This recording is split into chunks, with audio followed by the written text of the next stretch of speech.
અંકલેશ્વર અને હાસોડ તાલુકાના ખેડૂતોને સિંચાઈનું તથા અંકલેશ્વર શહેર અને જીઆઈડીસી વિસ્તારને પીવાનું પાણી પૂરું પાડતી ઉકાઈ જમણા કાંઠાની કેનાલમાં પુનઃ પાણી મળતું થઈ ગયું છે। 35 દિવસ સુધી કેનાલને બંધ રાખીને સમારકામ સહિતની કામગીરી કરવામાં આવી હતી। કેનાલોનું નવીનીકરણ કરાયું હોવાથી શરૂઆતમાં 200 ક્યુસેક પાણી છોડવામાં આવ્યું છે। ઉકાઈ જમણા કાંઠાની કેનાલને અગાઉ 90 દિવસ માટે બંધ કરવાની હતી, પણ દિવાળી પહેલા અને પછી થયેલા માવઠાના કારણે અંકલેશ્વર અને હાસોડ તાલુકામાં ડાંગરના પાકને વ્યાપક નુકસાન થયું હતું।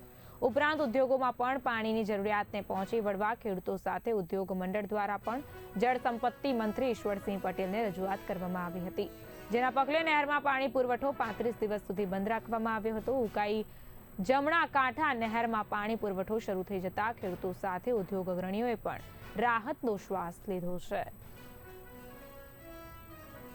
ઓગસ્ટ 2025 સિંચાઈ વિભાગ દ્વારા જણાવવામાં આવેલું કે આ વખતે 2026 જાન્યુઆરીથી 90 દિવસનો ઔદ્યોગિક વસાહતને પાણીનો કાપ રહેશે।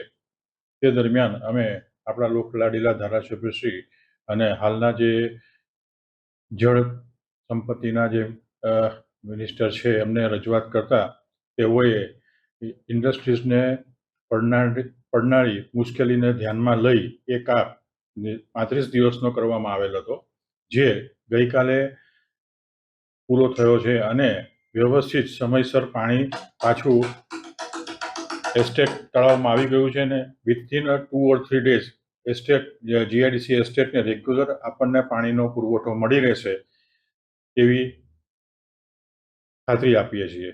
અને આ બદલ વ્યવસ્થિત કામ કરવા બદલ અમે ઈશ્વરભાઈ શ્રીનો ખૂબ ખૂબ આભાર માનીએ છીએ।